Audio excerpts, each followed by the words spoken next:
दिन के पश्चात हमारा भेंट हुआ है। तो आप सभी कैसे हैं? हम्म, आमीन।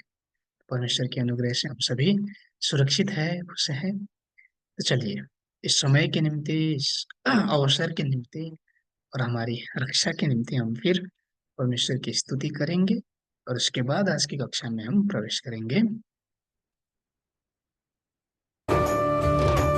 जिंदगी के सफर में यीशु है तेरे संग। जिंदगी के सफर में यीशु है तेरे संग। तू भूलना नहीं, प्यार छोड़ना नहीं, यीशु का दामन।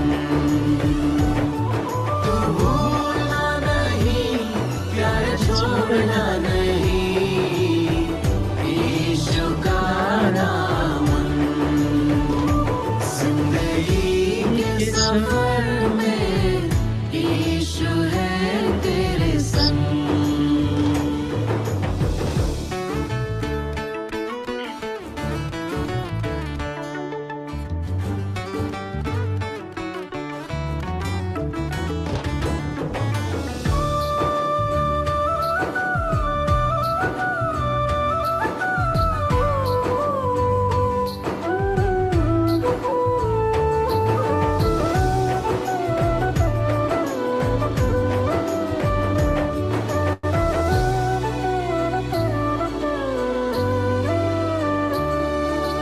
यीशु का फजल तेरे साथ रहेगा, निराशा में नई आशा वो देगा। संकट के समय तुझे सहारा देगा, हाथों को थाम कर साथ चलेगा। यीशु का फजल तेरे साथ रहेगा, निराशा में नई आशा वो देगा। संकट के समय तुझे सहारा देगा, हाथों को थाम कर साथ चलेगा। तू भूलना नहीं, प्यार छोड़ना नहीं, यीशु का दामन। तू भूलना नहीं, प्यार छोड़ना नहीं, यीशु का दामन। जिंदगी के सफर में यीशु है तेरे संग। हालेलुया, आमीन। परमेश्वर की स्तुति हो, महिमा हो। तो आइए, आज की कक्षा के लिए हम पुनः परमेश्वर से प्रार्थना करेंगे और आज की कक्षा में प्रवेश करेंगे। ये धन्यवाद के योग्य परमेश्वर सर्वशक्तिमान, भविष्यवाणी करके अनिवार्य उसको पूरी करने वाले पिता परमेश्वर, आज भी हम परमेश्वर के शरण में आए हैं, परमेश्वर के वचन के समक्ष उपस्थित हुए हैं, ताकि हम सभी परमेश्वर के इन वचनों के माध्यम से वचनों को जान करके परमेश्वर के स्वरूप में, परमेश्वर के प्रतिरूप में परिवर्तित हो सके। पिता, यहाँ पर उपस्थित हुए परमेश्वर के संपूर्ण जनों के लिए प्रार्थना करते हैं। पिता, हर एक को परमेश्वर आत्मिक आंख, आत्मिक कान खोल दीजिए, ताकि परमेश्वर के इन वचनों को सही रूप से वो महसूस कर सके, केवल ज्ञान के रूप में नहीं, परंतु परमेश्वर के इन सच्चे वचनों को देख करके अपने विश्वास के जीवन में झांक सके, प्रतिबिंबित कर सके और सुधार हो सके। पिता, प्रार्थना करते हैं इन वचनों के माध्यम से 100% रूप से परमेश्वर और शैतान दोनों की कार्य करने की प्रणाली को जान के परमेश्वर के रहने के स्थान और शैतान के रहने के स्थान को स्पष्ट रूप से भिन्नता कर सके। पिता, शैतान के भ्रम में ना पड़ के परमेश्वर के रहने वाले स्थान में जा सके। पिता, प्रार्थना करते हैं। अब हमने स्पष्ट रूप से जाना है कि परमेश्वर और शैतान में भिन्नता वचन के माध्यम से की जा सकती है। परमेश्वर अनिवार्य सत्य प्रचार करता है, परंतु शैतान सत्य नहीं, झूठ है। तो इसीलिए भविष्यवाणी पूर्ति के माध्यम से, उन वचनों के माध्यम से सत्य या झूठ इसकी पहचान हो सकती है, किया जा सकता है। तो इसलिए परमेश्वर को मानने वाले इन सारे विश्वासियों को शैतान के उस भ्रम से निकाल करके सच्चे परमेश्वर को जानने को और सच्चे परमेश्वर की आज्ञाओं को पालन करने को योग्य का बनाइए पिता, ताकि परमेश्वर के द्वारा सजाया गया स्वर्ग और अनंत जीवन उन सभी को उत्तराधिकार में प्राप्त हो सके पिता। प्रार्थना करते हैं राज भी इन कक्षाओं के माध्यम से जो चीज हम सीखेंगे उसको केवल ज्ञान के रूप में मस्तिष्क तक सीमित न रख के हृदय में उतार करके पालन करने वाले विश्वासी बन सके पिता। प्रार्थना करते हैं आज भी शुरू से लेकर अंत तक संपूर्ण चीज परमेश्वर के हाथ में समर्पण करते हुए संपूर्ण विनती प्रार्थनाएं उद्धारकर्ता प्रभु यीशु ख्रिस्ट के नाम में चढ़ाते हैं, आमीन। आप सभी को पुनः स्वागत है। और संभव हो तो आप सभी अपना अपना चेहरा दिखा करके कक्षा में बैठने का प्रयास कीजिएगा, ताकि मैं आप सभी को भी देख सकूं। आप में से बहुत से लोग हंसमुख मिजाज के हैं, चेहरा दिखा करके आने, लेकिन बहुत से लोगों का कैमरा ऑफ है, इसीलिए मैं नहीं देख पा रहा हूँ। तो चलिए हम विषय वस्तु में आज प्रवेश करते हैं। तो हमने पिछली बार किस विषय में सीखा था? आप में से किसी को याद है? मैं तो भूल गया हमने क्या सीखा था।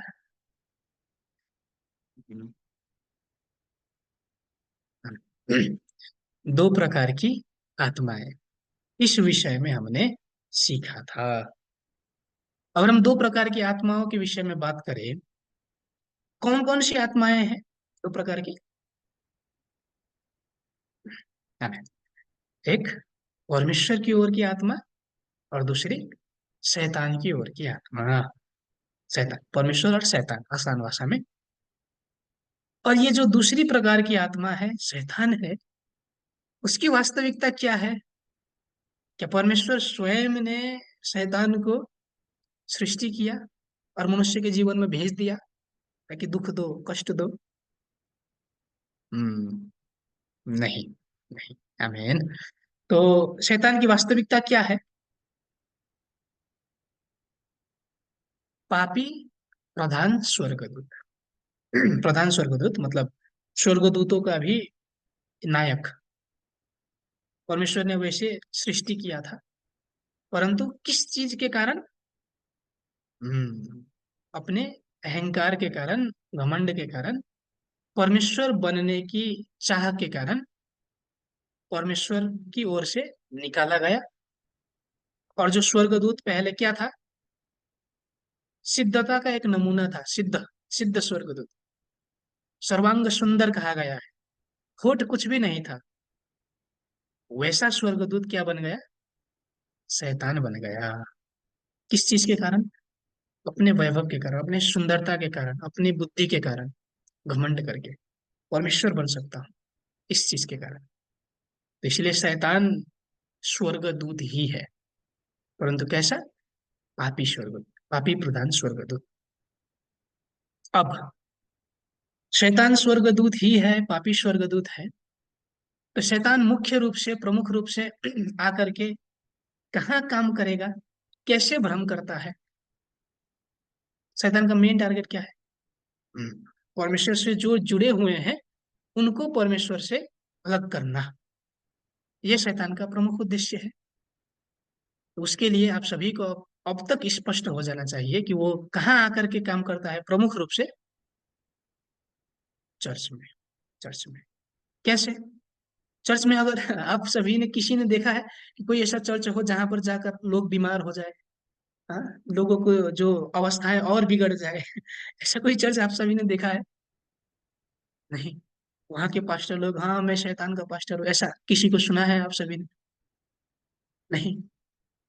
परंतु अगर हम वचन में देखें तो वचन में तो स्पष्ट लिखा गया है कि शैतान कहाँ आकर के काम करता है?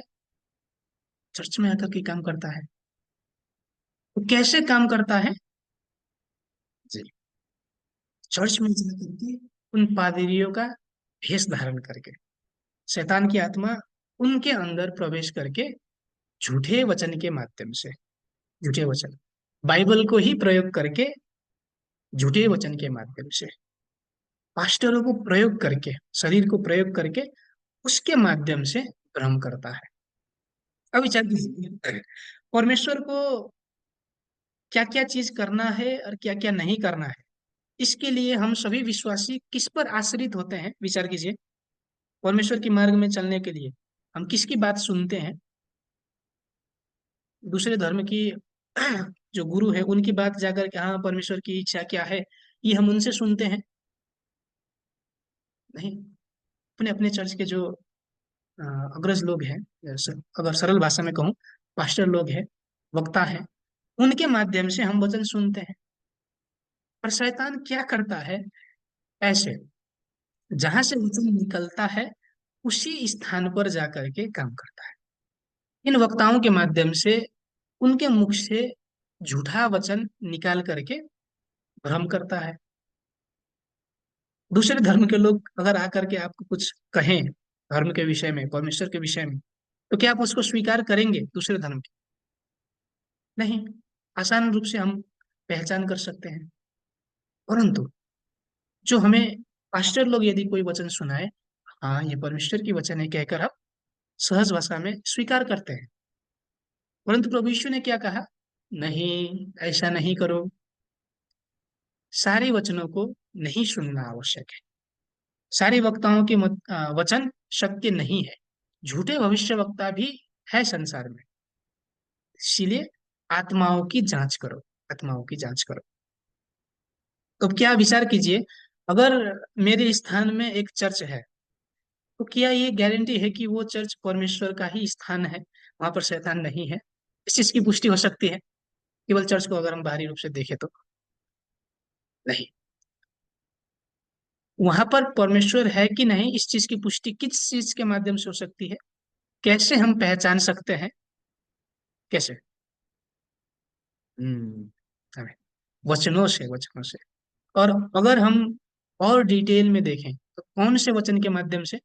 सारे चर्चों में तो वचन ही प्रचार किया जाता है, बाइबल का ही वचन प्रचार किया जाता है। परंतु किस वचन से हम तुलना कर सकते हैं हाँ कि ये सत्य है कि नहीं? किस वचन से? भविष्यवाणी वृत्ति के वचन से, जिसको सत्य का वचन कहा गया है। तो इस चीज के माध्यम से वहां पर परमेश्वर है या नहीं, इस चीज की पुष्टि होती है। और उसके माध्यम से हमको वहां पर जाना है या नहीं, वहां से आए वचनों को हम सुन सकते हैं कि नहीं, इसकी जांच हमें करनी आवश्यक है। तो इसलिए मैं आशा करता हूं कि परमेश्वर ने आप सभी को प्रेम करके इस स्थान पर बुलाया है, इन कक्षाओं में जुड़ाया है, ताकि आप सही रूप से आत्माओं की पहचान कर सके। तो ये कक्षा सामान्य रूप से, सरल रूप से आप सभी कृपया यदि ले रहे हैं तो इसे ना लीजिएगा, क्योंकि ये परमेश्वर और आपसे जुटने का संबंध, परमेश्वर से बातचीत करने का संबंध है, समय है। तो इसीलिए इन कक्षाओं को स्पष्ट रूप से समझ करके मैं अपना विश्वास का जीवन कैसे निभा रहा हूँ, क्या पालन कर रहा हूँ, इसको स्पष्ट रूप से जानना आवश्यक है। चलिए, ये बातें हम कल की रिवीजन की बात यहाँ तक रख के आज के विषय वस्तु में प्रवेश करेंगे। जो आप सभी ने, जो छोटी कक्षा हमारी होती थी उसमें भी सीखा था, और उसको आज हम एक बार पुनः दोहराएंगे। तो आज की हमारी कक्षा की शीर्षक है बाइबल की आधारभूत ज्ञान, आधारभूत बातें। इसके विषय में हम देखेंगे। उससे पहले हम सभी, आप सभी विश्वासी क्यों विश्वासी हुए? हमने क्यों विश्वास का जीवन शुरू किया? एक नंबर, मनुष्य से सम्मान प्राप्त करने के लिए नहीं, नहीं। धन प्राप्त करने के लिए नहीं, नहीं। विश्वासी होने से अच्छी अच्छी नौकरियां मिलती हैं, इसके लिए। हम सभी, आप सभी ने विश्वास का जीवन क्यों शुरू किया है? क्यों हम विश्वास करते हैं? किस चीज के लिए? हम्म, आसान भाषा में अगर हम कहें तो स्वर्ग के लिए, अनंत जीवन के लिए। इसके लिए हमने विश्वास का जीवन शुरू किया है, प्रभु यीशु को मुक्तिदाता, उद्धारकर्ता के रूप में स्वीकार किया है। अब हम जो उद्धार प्राप्त करने वाले लोग हैं, और आप सभी ने देखा है कि हम सभी विश्वासी है, इसका मतलब हम सभी को वो चीजें प्राप्त होंगी, क्या इसकी सुनिश्चितता है? नहीं, नहीं। परमेश्वर के वचनों की जो पालन करेगा वही उन चीजों को प्राप्त कर सकेगा, ऐसा लिखा गया है। तो आज हम क्या देखें कि बाइबल के विषय में जो हम प्रत्येक दिन पकड़ कर चलते हैं, प्रत्येक दिन मनन करते हैं, जो बाइबल की पुस्तक है उसके विषय में, एकदम छोटी बातें के विषय में हम जान करके देखें, ताकि उन छोटी छोटी चीजों को हम देख करके ऊपर जा सके और जो महान चीज है हमारी स्वर्ग और अनंत जीवन उसको महसूस कर सके। तो उसके लिए आज हम पुनः, आप सभी ने कक्षाओं में, पहले की कक्षाओं में सीखा है ये बात, तो देखिए आप सभी में से कितनों को कितना याद है। तो बाइबल कैसी पुस्तक है? आप सभी, अगर आप सभी को याद है, हमने बहुत पहले सीखा था। बाइबल कैसी पुस्तक है? मैं ऑप्शन देता हूँ आप सभी को। एक, बाइबल विश्व ब्रह्मांड का इतिहास है। नहीं। दो, मनुष्य जाति की इतिहास है। नहीं, ये प्रेम की पुस्तक है। लगातार बहुत से ऑप्शन आ सकते हैं। आप सभी को क्या लगता है, बाइबल कैसी पुस्तक है? आमीन, आमीन। आप सभी को याद है कि बाइबल वाचा की पुस्तक है, वाचा की पुस्तक है। जैसे अगर बाइबल में जा करके हम कामेश्वर जी को खोजे, अ, अथवा कामेश्वर जी के मानिए थर सिंह है, तो सिंह को अगर हम जा करके खोजेंगे बाइबल में, तो क्या मिलेगा वो हमें? सिंह, सिंह की जाति बाइबल में नहीं। अगर मैं अपनी जाति को जाकर के ढूंढूं, यादव, यादव का मैं पूरा वंशज वंशावली वहां पर जाकर खोजूं बाइबल में, तो क्या वो मिलेगी? नहीं। अगर हम, डायनासोर तो पहले से ही अस्तित्व में थे, वैज्ञानिक अगर माने, उसके विषय में अगर हम जाकर के खोजे, तो क्या बाइबल में उसकी उल्लेख है? नहीं। अगर हम नेपाल में देखें तो सबसे बड़ा जो हिम शिखर है, सगरमाथा, वो तो अस्तित्व में है, परंतु क्या उसको हम बाइबल में देख सकते हैं? नहीं। तो फिर बाइबल में कैसी विषय वस्तुएं उल्लेख की गई है, कौन कौन सी चीजें लिखी गई है, इसको जानना आवश्यक है। तो हमारी जो बाइबल की देखने की दृष्टिकोण है, उसको अब परिवर्तन करना आवश्यक है। बाइबल समग्र विश्व का इतिहास नहीं है, समग्र मानव जाति का इतिहास भी नहीं है, परंतु बाइबल परमेश्वर और उनके चुने हुए लोग बीच की वाचा की पुस्तक है, वाचा की पुस्तक। परमेश्वर ने किन किन को चुना, उनके माध्यम से क्या क्या किया, उन लोगों ने पालन किया कि भंग किया, उसके बाद परमेश्वर ने क्या किया, ये सारी चीजें लिखी गई है। तो आप सभी अब ये समझिएगा कि बाइबल वाचा की पुस्तक है, वाचा की पुस्तक, परमेश्वर और चुने हुए लोग बीच की वाचा की पुस्तक है।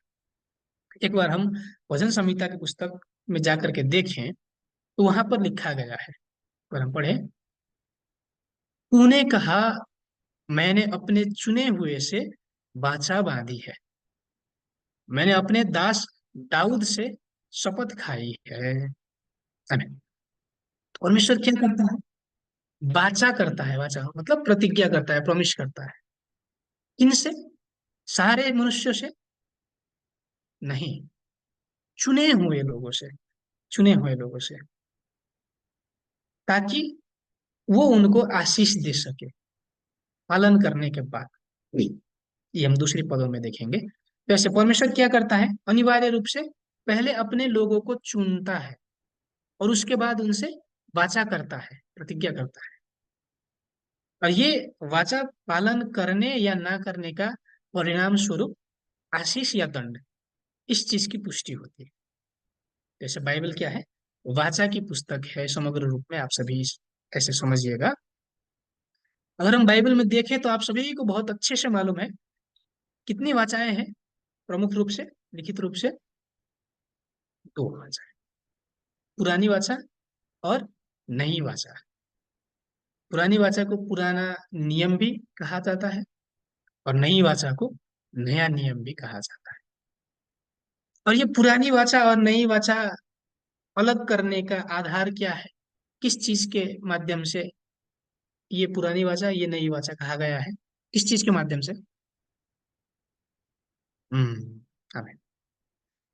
प्रभु यीशु के जन्म के आधार पर प्रभु यीशु के माध्यम से। प्रभु यीशु से पहले का समय पुरानी वाचा का समय, प्रभु यीशु के बाद के समय नई वाचा का समय, नया नियम वैसे। अगर हम पुराने नियम में देखें तो कितने पुस्तक हैं? हम्म, हमें ये सब आप सभी याद कीजिएगा अगर संभव हो। पुराने नियम में अगर हम देखें तो उत्पत्ति से लेकर के मलाकी की पुस्तक तक 39 पुस्तक, 929 अध्याय और 23,144 पद, ये पुरानी वाचा से संबंधित पुस्तक, अध्याय और पद है। सामान्य रूप से हमें जानना आवश्यक है ताकि हम बाइबल को और गहन तरीके से समझ सके। उसके बाद जब भी वाचा बांधा जाए या प्रतिज्ञा की जाए, अगर सांसारिक रूप से भी हम अगर देखें तो हम एग्रीमेंट अगर करते हैं तो एग्रीमेंट करते वक्त क्या क्या चाहिए? पहले नंबर पे दो पक्षों का होना आवश्यक है। दो पक्ष, जिसके जिसके बीच में एग्रीमेंट किया जा रहा है वो दो पक्ष होने आवश्यक है। उसके बाद उस एग्रीमेंट का विषय विषय निर्धारण किया जाना आवश्यक है। और तीसरा, वो पालन हुआ कि नहीं, नतीजा परिणाम क्या हुआ, ये तीन चीजें आवश्यक है। वैसे ही कि पुराने नियम के भी तीन पक्ष, तीन चीजें, तीन शर्त, संबंधित पक्ष, विषय और नतीजा, इसके विषय में हम सभी को जानना आवश्यक है। तो विचार कीजिए, आप सभी को मालूम है कि ये पुराने नियम जो थे वो किनसे संबंधित थे? संबंधित पक्ष कौन थे इसके? किस किस के बीच में पुराने नियम, पुरानी वाचा बांधी गई? किस किस के बीच में? हम्म, अब है परमेश्वर और भौतिक इजरायली जो यहूदी, उनके बीच में ऐसे प्रतिज्ञा बांधी गई, वाचा बांधी गई, नियम बांधी गई। एक बार हम निर्गमन के पुस्तक में जाकर के इस चीज को देखें, क्या कहा गया है 19 के 5 से 6 पद तक। इसीलिए अब यदि तुम निश्चय मेरी मानोगे और मेरी वचा का पालन करोगे तो सब लोगों में से तुम ही मेरा निज धन ठहरोगे। समस्त पृथ्वी तो मेरी है और तुम मेरी दृष्टि में याजकों का राज्य और पवित्र जाति ठहरोगे।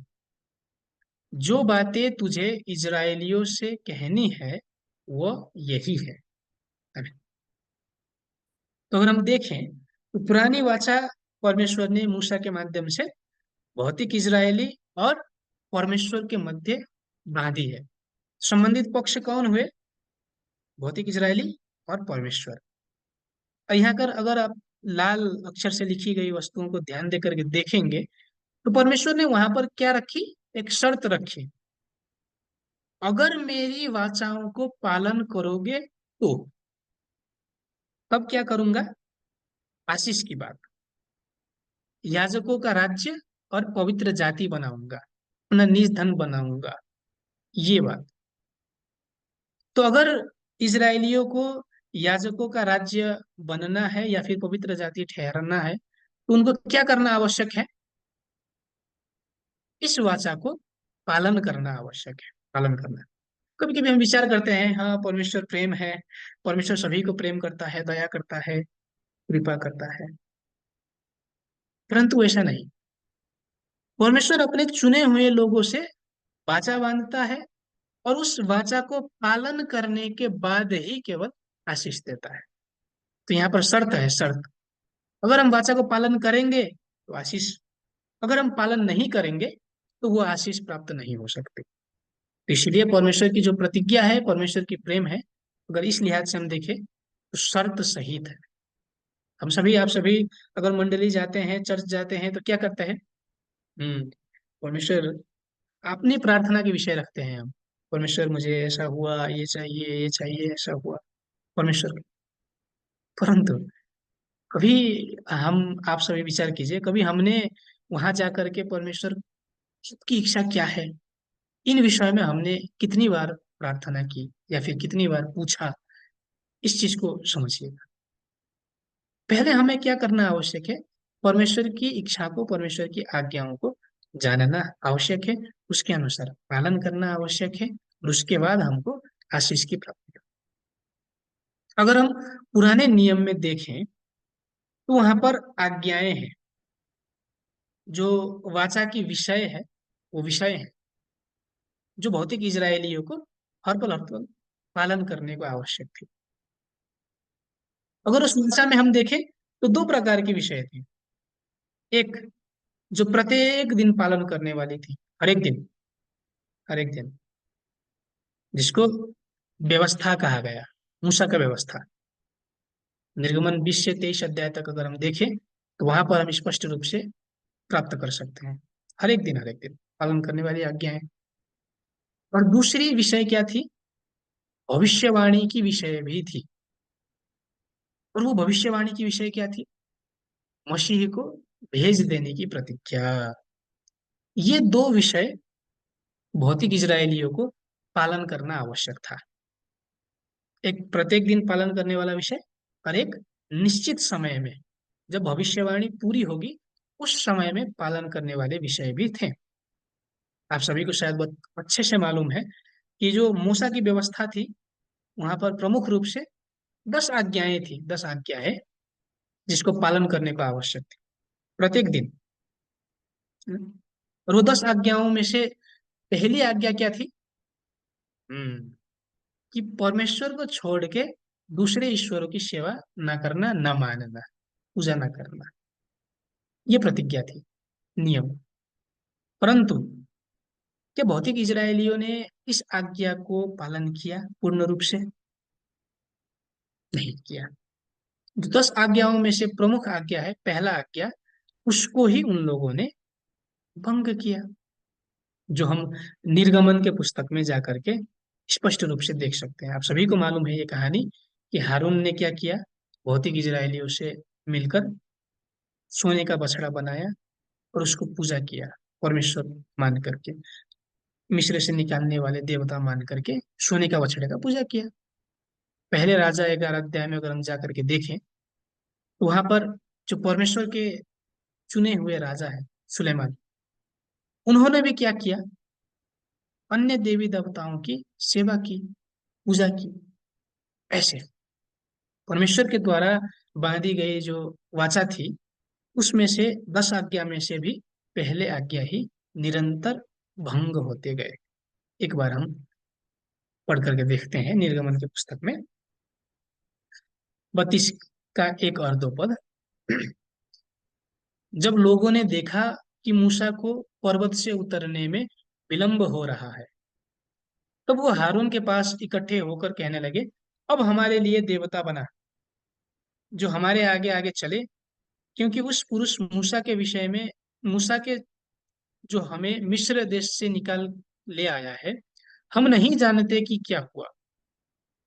हारून ने उनसे कहा, तुम्हारी स्त्रियों और बेटों बेटियों के कानों में सोने की जो बालियां हैं उन्हें उतारो और मेरे पास ले आओ।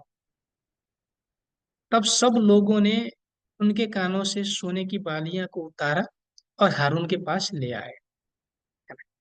ऐसे ये जो परमेश्वर के द्वारा दी गई आज्ञा थी उसको हारून और भौतिक इजरायलियों ने भंग किया। सोने का बछड़ा बनाया, उसको पूजा किया और उसके आगे झुके। और ऐसे जो परमेश्वर की आज्ञा थी, पहली आज्ञा, वो भंग हुई।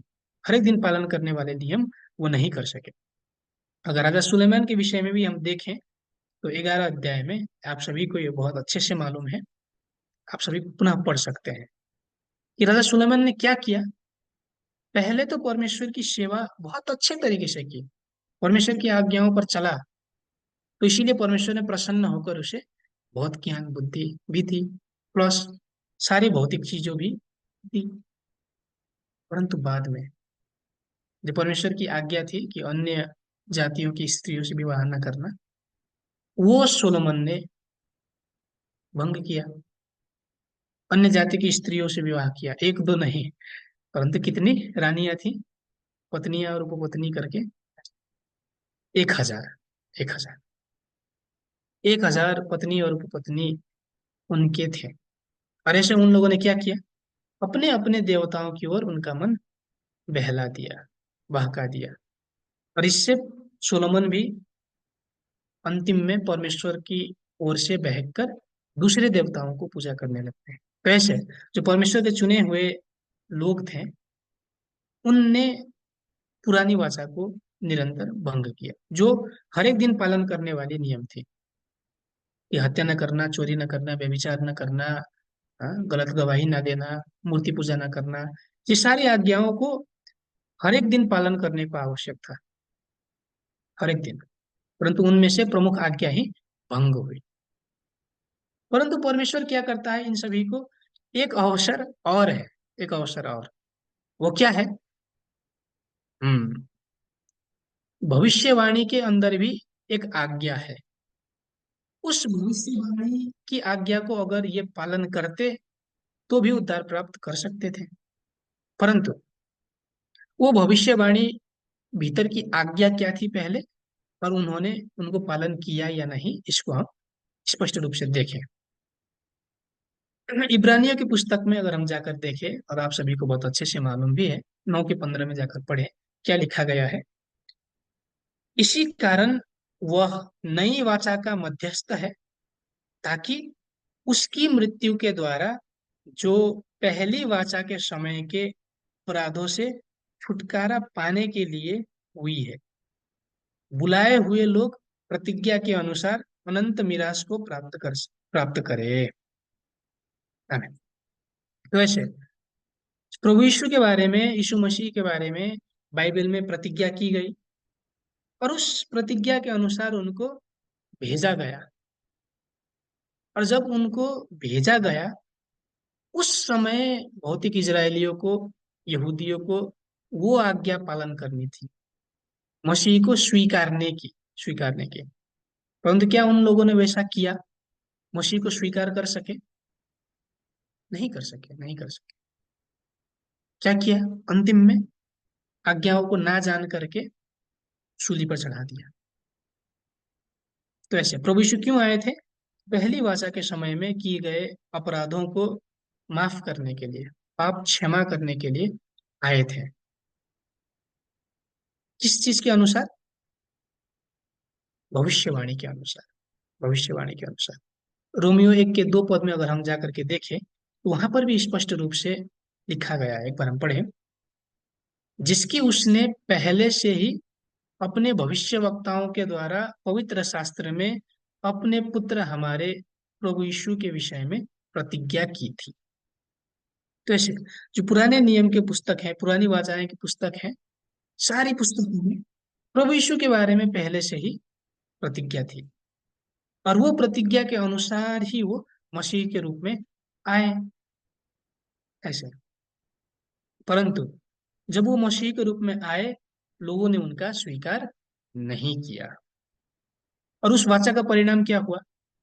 हर एक दिन पालन करने वाले नियम भी वो पालन नहीं कर सके, और निश्चित समय में, भविष्यवाणी पूर्ति के समय में पालन करने वाली जो विषय थी, उसको भी उन लोगों ने पालन नहीं किया, तो यीशु को स्वीकार नहीं किया। अब ऐसे जो वाचा बांधी गई थी, वो चुने हुए लोगों की ओर से, इजरायलियों की ओर से भंग की गई, भंग हुई। अब विचार कीजिए, क्यों इजरायलियों ने, यहूदियों ने प्रभु यीशु को नहीं स्वीकार किया होगा? क्यों? क्या उनको मालूम नहीं था कि यीशु मसीह आने वाले हैं, या फिर मसीह आने वाला है? ये उनको मालूम था कि नहीं? मालूम था। वे लोग बाइबल पढ़ते थे कि नहीं? पढ़ते थे। वे लोग परमेश्वर को विश्वास करते थे कि नहीं? करते थे। फिर क्यों उन्होंने प्रभु यीशु को स्वीकार नहीं किया, यीशु मसीह को स्वीकार नहीं किया? क्यों? उसका उत्तर हम प्रेरित की पुस्तक में देख सकते हैं। 13 अध्याय 26 और 27 पद एक बार हम पढ़कर देखें।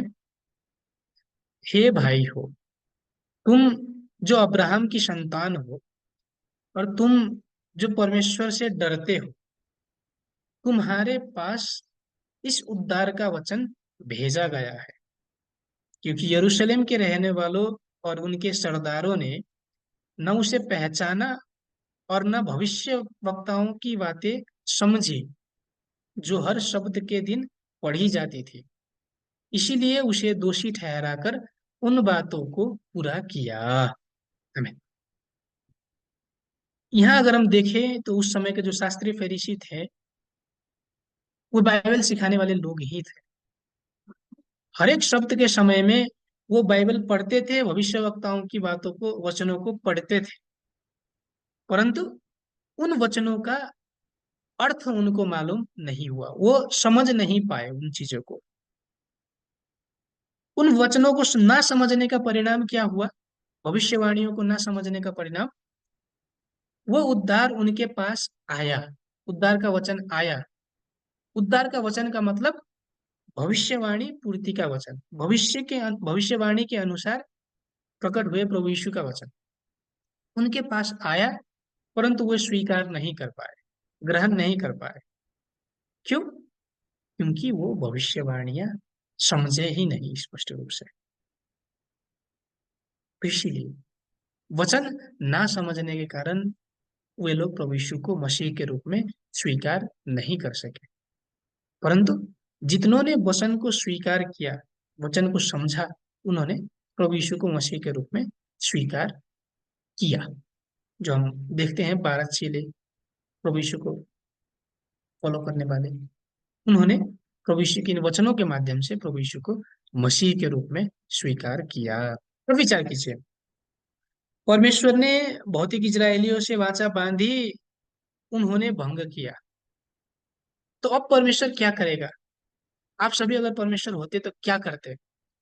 कि उन्हीं जिन्होंने भंग किया उन्हीं के साथ पुनः पुनः बारंबार वाचा बांधेंगे, या फिर नए चुने हुए लोग खड़ा करेंगे? आप सभी क्या करेंगे? नए लोगों के साथ आप वाचा बांधेंगे, या फिर जो निरंतर आप सभी की आज्ञाओं को उल्लंघन करता है, आज्ञाओं को नहीं मानता है, उस चीज को उनके पास ही निरंतर वाचा बांधेंगे? हमें नए लोगों के साथ, नए लोगों के साथ। तो वैसे ही परमेश्वर ने क्या किया? अब जब वाचा भंग हुई, परमेश्वर ने नए चुने हुए लोगों को निकाला, निर्माण किया। एक बार हम पढ़े, और उनके माध्यम से नए नियम, नई वाचा को बांधा, जो हम थोड़ी देर में देखेंगे कि नई वाचा के संबंधित पक्ष कौन है। तो अगर हम नए नियम में देखें, तो नए नियम कहाँ से कहाँ तक की पुस्तक है? मती की पुस्तक से प्रकाशित वाक्य की पुस्तक, 27 पुस्तक, 260 अध्याय और 7,957 पद। ये नई वाचा से संबंधित विषय वस्तुएं हैं। अब ये नई वाचा परमेश्वर ने किससे बांधी? पुनः उन भौतिक इजरायलियों से, या फिर ये नई वाचा की, नई नियम की संबंधित पक्ष अब कौन हुए? आप सभी, आप सभी को बहुत अच्छे से मालूम है कौन है ये नई वाचा, किससे संबंधित है।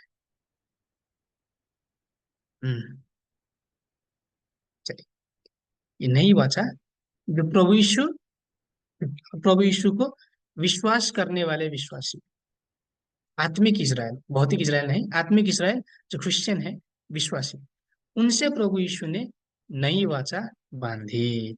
वैसे अब कल तक नहीं, नए चुने हुए, नए चुने हुए लोग के साथ नई प्रतिज्ञा, नई वाचा बांधी गई।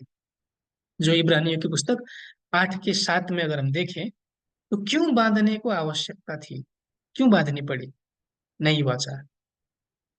क्योंकि यदि वह पहली वाचा निर्दोष होती, तो दूसरे के लिए अवसर न ढूंढा जाता। क्यों बांधी गई? क्योंकि जो पहली वाचा थी उसमें दोष दिखाई पड़ा। दोष, दोष का मतलब परमेश्वर की ओर से दोष, या फिर चुने हुए लोगों की ओर से? चुने हुए लोगों की ओर से। चुने हुए लोगों ने क्या किया? उसको भंग किया। तो इसीलिए नई वाचा की आवश्यकता हुई, नए चुने हुए लोगों की आवश्यकता हुई, नई वाचा बांधी गई। और ये नए चुने हुए लोग अब कौन हुए? वही जो अब्राहम के संतान भौतिक बीज से जन्मे हुए लोग थे, वही चुने हुए लोग हुए पुनः? नहीं। ये बात हम एक बार यूहन्ना 1 अध्याय में जाकर के देख सकते हैं। आप सभी, हम सभी पढ़े। वह अपने घर आया और उसके अपनों ने उसे ग्रहण नहीं किया, परंतु जितनों ने उसे ग्रहण किया, उसने उन्हें परमेश्वर के संतान होने का अधिकार दिया।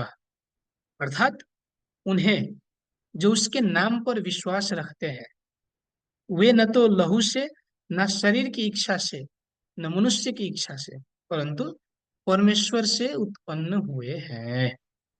आमीन। अगर हम देखें तो कल तक कौन व्यक्ति प्रभु यीशु से पहले कौन से लोग चुने हुए लोग कहलाते थे, जो अब्राहम की वंश में जन्म लेते थे, इजराइल की वंश में, यहूदियों की वंश में जन्म लेते थे, वही चुने हुए लोग थे। परंतु जब प्रभु यीशु आए, अब नहीं। अब शरीर से जन्मे हुए नहीं, लहू से जन्मे हुए नहीं, परंतु परमेश्वर से जो जन्मे हैं, वो परमेश्वर की संतान, नए चुने हुए लोग बने। परमेश्वर से जन्मने का मतलब क्या है? वचन के माध्यम से। प्रभु यीशु के वचनों को जिन्होंने स्वीकार किया, प्रभु यीशु को जिन्होंने विश्वास किया, वो सभी नए चुने हुए लोग बने। तो ऐसे प्रभु यीशु को ग्रहण करने वाले लोग अब परमेश्वर के संतान बने और नए चुने हुए लोग बने। और इनके माध्यम से लूका 22 अध्याय में अगर हम देखें 20 पद में, वहां पर प्रभु यीशु ने नई वाचा बांधी। तो अपने जो चेलों के साथ प्रभु यीशु ने नई वाचा बांधी, और वो चेले प्रभु यीशु को विश्वास करने वाले सभी विश्वासियों की प्रतिनिधि, उनके मध्य प्रभु यीशु को विश्वास करने वाले लोगों के साथ बांधी गई वाचा नई वाचा है। अब विचार कीजिए, हम सभी, आप सभी प्रभु यीशु को विश्वास करने वाले लोग हैं कि विश्वास ना करने वाले लोग हैं? हम सभी, आप सभी विश्वास करने वाले लोग, विश्वास करने वाले लोग, आमीन। हम सभी विश्वास करने वाले लोग हैं। तो हमसे संबंधित वाचा कौन है? पुरानी वाचा कि नई वाचा, जो हमें पालन करने को आवश्यक है? हम्म, नई वाचा, नई वाचा। तो इसीलिए आज जो नई वाचा है, उसका विषय क्या है, वो भी हमें स्पष्ट रूप से जानना आवश्यक है। अगर हम नई वाचा में देखें, पालन करने वाले दो विषय आज भी है। एक व्यवस्था, जो हमें हर एक दिन पालन करने को आवश्यक है, जिसको याकूब की पुस्तक में स्वतंत्र व्यवस्था कहा गया है, जो हमें हमारी पापों से स्वतंत्रता देता है। वो व्यवस्था प्रभु यीशु की आज्ञाएं, मत्ती 5 से 7 तक अगर हम देखें तो वहां पर लिखी गई है। और दूसरी, भविष्यवाणी के भीतर भी आज्ञाएं हैं, जो प्रभु यीशु दोबारा आने की बात, फिर से आने की बात। तो ऐसे दो विषयों को हमको भी पालन करना आवश्यक है। मूसा के समय में भी हत्या न करना पाप, व्यभिचार न करना, ये बातें थी। प्रभु यीशु ने भी कहा हत्या न करना, व्यभिचार न कहा न करना। परंतु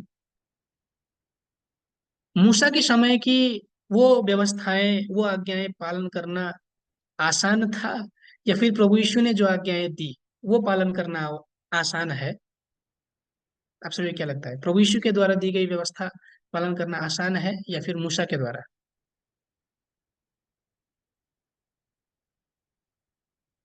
हम्म, आमीन, मूसा के द्वारा। कारण क्यों? क्योंकि मूसा के समय में सारी चीजें शारीरिक थी, भौतिक थी। अगर हम भौतिक रूप से कुछ नहीं करते, शारीरिक रूप से नहीं करते, तो वो पाप नहीं कहलाता था। परंतु प्रभु यीशु ने जब शुरुआत किया, उन्होंने कैसे कहा कि मन से भी अगर हम वो चीज विचार करते हैं तो हमने पहले ही पाप किया है। अगर हम मन से भी क्रोध करते हैं तो वो हत्या के समान है। अगर हम मन से किसी को काम वासना की दृष्टि से देखते हैं तो वो व्यभिचार किया गया है। तो इसीलिए कहीं ना कहीं हम सभी, आप सभी इस व्यवस्था के नियम को, हर एक दिन पालन करने वाले नियम को भंग कर रहे हैं। चाहे जानकर हो या अनजाने में हो, निरंतर हम भंग कर रहे हैं। तो हमने भी एक विषय को पूर्ण रूप से पालन नहीं किया। अब दूसरी विषय भी है जो हमें पालन करने को आवश्यक है, हर एक विश्वासी को। और वो क्या है? भविष्यवाणी की भीतर की आज्ञा। भविष्यवाणी की भीतर की आज्ञा। और वो क्या है, हम एक बार यूहन्ना 14 अध्याय में जाकर के देखें, 2 से 3 पद। मेरे पिता के घर में बहुत से रहने के स्थान है, यदि ना होते तो मैं तुमसे कह देता, क्योंकि मैं तुम्हारे लिए जगह तैयार करने जाता हूँ। और यदि मैं जाकर तुम्हारे लिए जगह तैयार करूं तो फिर आकर तुम्हें अपने यहाँ ले जाऊंगा, कि जहां मैं रहूं वहां तुम भी रहो। तो ऐसे कि प्रभु यीशु पहले आगमन के समय में गए स्वर्ग में वापस, और मैं फिर आऊंगा, ये प्रतिज्ञा है, प्रभु यीशु की प्रतिज्ञा है, जगह तैयार करने के बाद। और उस समय जब प्रभु यीशु आएंगे, उस समय विश्वासी स्वीकार करेंगे या नहीं, इसके आधार पर भविष्यवाणी की आज्ञा को पालन करेंगे या नहीं, इस चीज की पुष्टि होगी, ये चीज प्रमाणित होगा।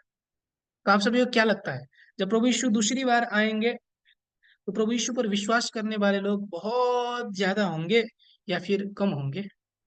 आप सभी को क्या लगता है, ज्यादा होंगे, कम होंगे? ज्यादा, कम। तो चलिए आज हम वचन के माध्यम से लूका 18 के 8 में क्या लिखा गया है, हम स्पष्ट रूप से जान करके देखें। मैं तुमसे कहता हूं, वह तुरंत उनका न्याय चुकाएगा। तो भी मनुष्य का पुत्र जब आएगा तो क्या वह पृथ्वी पर विश्वास पाएगा?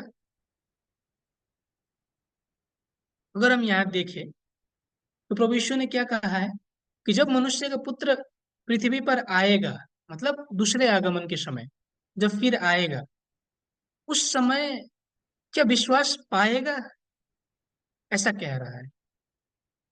अब इसका मतलब क्या हुआ, विश्वास करने वाले लोग बहुत ज्यादा होंगे या फिर विश्वास करने वाले लोग कम होंगे? कम होंगे, कम होंगे। हम अपने दृष्टि में देखें, मनुष्य की दृष्टि में अगर हम देखें तो आज सबसे ज्यादा विश्वास करने वाले लोग इस क्रिश्चियन धर्म को ईसाई ही है। अगर विश्व की बात करें, 1 नंबर। जनसंख्या की बात करें तो भी 1 नंबर। परंतु अगर प्रभु यीशु के दृष्टि से देखा जाए, परमेश्वर की दृष्टि से देखा जाए, तो विश्वास करने वाले लोग नहीं है, नहीं है। क्यों? क्यों प्रभु यीशु पर विश्वास लोग नहीं करेंगे, ये विचार करना आवश्यक है। हम सभी, आप सभी, अगर आप सभी से पूछा जाए कि प्रभु यीशु का आप सभी विश्वास करेंगे कि नहीं, तो ऐसा कोई भी विश्वासी होगा विश्व में जो कहे मैं नहीं, प्रभु यीशु को विश्वास नहीं करूंगा? ऐसा कोई है? नहीं है। परंतु प्रभु यीशु की दृष्टि से अगर देखा जाए तो विश्वास करने वाले लोग कम होंगे, कम होंगे। और यहाँ पर सच्चे विश्वासियों की बात की जा रही है। दूसरे आगमन के समय प्रभु यीशु को विश्वास करना मतलब किस चीज को विश्वास करना? अभी भी प्रभु यीशु को विश्वास करना मतलब किस चीज को विश्वास करना? हम्म, प्रभु यीशु के वचनों को विश्वास करना, वचनों को विश्वास करना है। और उसमें से भी सत्य के वचन को विश्वास करना है। आज के समय के लिए सत्य का वचन का मतलब क्या है, परिभाषा क्या है आज के वचन, आज के लिए? हम्म, नए नियम के, नए नियम की भविष्यवाणी, पूर्ति के वचन, ये। अगर और आसान भाषा में अगर मैं कहूं तो दूसरे आगमन के समय नए नियम को सही रूप से पालन करने वाले, नई वाचा को सही रूप से पालन करने वाले विश्वासी बहुत ज्यादा होंगे कि कम होंगे? कम होंगे, कम होंगे। जो नई वाचा को सही रूप से पालन नहीं करेगा, क्या वो प्रभु यीशु को स्वीकार कर सकेगा दूसरे आगमन के समय? नहीं कर सकेगा। तो इसीलिए हम सभी विश्वासी नई वाचा को स्पष्ट रूप से जानना आवश्यक है। और भविष्यवाणी के विषय में नई वाचा में भी कहाँ पर लिखी गई है, शुरू से लेकर अंत तक कौन से पुस्तक में भविष्यवाणी लिखी गई है प्रकाशित वाक्य की पुस्तक में, प्रकाशित वाक्य की। तो इसीलिए हमें सभी को प्रकाशित वाक्य की पुस्तक को सही रूप से जानना आवश्यक है और उसको पालन करना आवश्यक है, तभी हम स्वीकार कर सकेंगे। एक बार हम यूहन्ना 14 का 23 पद भी पढ़कर देखें क्या लिखा गया है।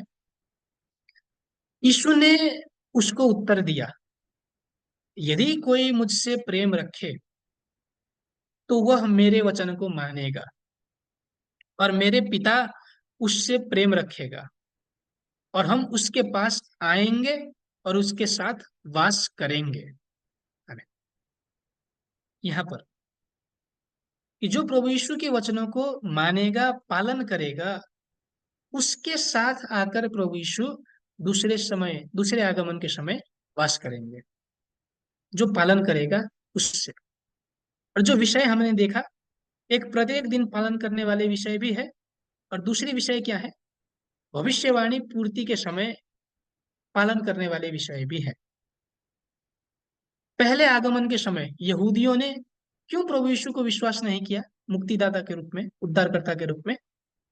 हमने प्रेरित की पुस्तक में क्या देखा? भविष्यवाणियों की मतलब को ना समझने के कारण, भविष्य वक्ताओं की वचनों को ना समझने के कारण, सरल भाषा में कहूं तो भविष्यवाणी नहीं समझने के कारण स्वीकार नहीं कर सके। दूसरे आगमन के समय भी भविष्यवाणियां तो है प्रकाशित वाक्य की पुस्तक में, अगर उसको हम सही तरीके से नहीं समझ पाए तो क्या हम उसके अनुसार आने वाले प्रभु यीशु को स्वीकार कर सकेंगे? नहीं कर सकेंगे। तो इसीलिए हमें जानना आवश्यक है, हम सभी विश्वासियों को जानना आवश्यक है उद्धार के लिए, स्वर्ग के लिए, मोक्ष के लिए। तो ऐसे जो नई वाचा की उस नियम अनुसार जान करके पालन करेगा, केवल उन्हीं विश्वासियों के पास प्रभु यीशु आएंगे और उद्धार होगा, प्राप्त होंगे। तो ऐसे विश्वासियों के मध्य ही दो प्रकार के विश्वासी होंगे दूसरे आगमन के समय भी। एक, भविष्यवाणी पूर्ति के वचनों को विश्वास करके पालन करने वाले, वे लोग आशीष प्राप्त करेंगे, स्वर्ग प्राप्त करेंगे। परंतु नई वाचा को पालन न करने वाले विश्वासी भी हैं, और वो पालन न करने वाले विश्वासियों का परिणाम क्या होगा? फैसले में पड़कर स्वर्ग नहीं नरक को जाएंगे। तो ऐसे हम सभी विश्वासी हैं तो अनिवार्य रूप से वाचा को जानना आवश्यक है, नियमों को जानना आवश्यक है और उसके अनुसार पालन करना आवश्यक है, तभी केवल स्वर्ग और आशीष प्राप्त होंगे, नहीं तो नहीं। तो ऐसे आज की कक्षा के हम निष्कर्ष में आए हैं। एक बार पुनः हम जो अभी सीखा उसको समग्र में हम देखने का प्रयास करें। बाइबल कैसी पुस्तक है? अब वाचा की पुस्तक, वाचा है परमेश्वर और उसके चुने हुए लोगों के बीच की वाचा की पुस्तक है। पुराने नियम किन से संबंधित थे? भौतिक इजरायलियों से संबंधित। और आपसे हमसे कौन से नियम संबंधित है? नए नियम संबंधित है, नए नियम। तो इसीलिए आज के समय में हमको हालांकि दोनों जानना आवश्यक है, परंतु महत्वपूर्ण सबसे ज्यादा कौन है? नए नियम। नए नियम, नई वाचाओं को स्पष्ट रूप से जानना आवश्यक है। ऐसे अगर हम पहले आगमन के समय के विश्वासियों को भी देखें या दूसरे आगमन के विश्वासियों को भी देखें तो कैसे आशीष प्राप्त करते हैं वो? वाचाओं को पालन करने के बाद। यदि वाचाओं को पालन नहीं करते तो आशीष नहीं प्राप्त कर सकते। परमेश्वर ने स्पष्ट रूप से वहां पर शर्त रखा है, यदि मेरी वाचाओं को मानोगे तो इसीलिए हमें आशीष और मोक्ष पाना अगर है तो नई वाचा को जानना आवश्यक है और जान करके उसको पालन करना आवश्यक है। अगर नई वाचा की भविष्यवाणियां कहाँ पर लिखी गई है? 400 समाचार की पुस्तक में भी है, प्रमुख रूप से प्रकाशित वाक्य की पुस्तक में। उसको जान करके स्पष्ट रूप से पालन करना आवश्यक है ताकि दूसरे आगमन के समय हम प्रभु यीशु को स्वीकार कर सके। आप सभी विचार कीजिए, कहीं ऐसा ना हो कि प्रभु यीशु दूसरे आगमन के समय आए और आपके घर के आगे नक नक किया, कामेश्वर जी मेरे पीछे आइए, मैं प्रभु यीशु हूँ, अगर कहा नहीं, ऐसे देखा, अगर आपने विश्वास नहीं किया या फिर उनके पीछे नहीं लग सके क्या उद्धार संभव होगा? नहीं संभव होगा। तो इसका मतलब कोई भी व्यक्ति आकर के नॉक नॉक करके कहेगा कि मैं प्रभु यीशु हूं, तो हम उसको विश्वास कर लेंगे? नहीं कर सकते। इस चीज के माध्यम से हम पुनः विश्वास कर सकेंगे, हाँ यही है, वचन के माध्यम से, भविष्यवाणी पूर्ति के वचन के माध्यम से। पहले आगमन के समय भी भविष्यवाणियां थी, उनके अनुसार आए। दूसरे आगमन के समय भी प्रकाशित वाक्य में भविष्यवाणियां हैं, उनके अनुसार आएंगे। उन भविष्यवाणियों को स्पष्ट रूप से जानना आवश्यक है, और उसके बाद उसके अनुसार पालन करना आवश्यक। तो मैं आशा करता हूं कि परमेश्वर ने आप सभी को यहाँ पर प्रेम करके क्यों बुलाया है, उन वाचाओं को स्पष्ट रूप से जानने का समय, समझने का समय परमेश्वर आप सभी को देना चाहता है, आप सभी से बहुत प्रेम करता है। तो इसीलिए हम सभी को बचाने के लिए, कि वो गलती हम ना दोहराए, इसके लिए हम सभी इन कक्षाओं में जुटे हैं। तो मैं आशा करता हूँ कि आप सभी अंत तक इन कक्षाओं में जुटेंगे और स्पष्ट रूप से जान करके उसके अनुसार पालन करेंगे। तो आज की कक्षा को हम यहाँ तक रख के प्रभु के द्वारा सिखाए गए प्रार्थना के माध्यम से अंत करेंगे। हे हमारा पिता जो स्वर्गमा हुनुहुन्छ, तपाईँको पवित्र होस्, तपाईँको राज्य होस्, तपाईँको इच्छा स्वर्गमा पुरा भए जस्तै यस पृथ्वीमा पुरा भएको होस्। हामीलाई आज हाम्रो दैनिक भोजन दिनुहोस्, हाम्रो अपराध क्षमा गर्नुहोस्, जसरी हामीले आफ्ना अपराधीहरूलाई क्षमा गरेका छौँ। हामीलाई परीक्षामा परेन दिनुहोस्, तर दुष्टबाट छुटाउनुहोस्, किनभने राज्य पराक्रम र महिमा सदा सर्वदा तपाईँकै हो। आमेन। हम परमेश्वर को महिमा के रूप में आज भी ताली अर्पण करेंगे। मसीह आप सभी सुरक्षित रहिएगा, और हम अब दूसरी कक्षा में बुधवार की कक्षा में भेंट करेंगे। उस समय तक आप सभी सुरक्षित रहिएगा। मसीह।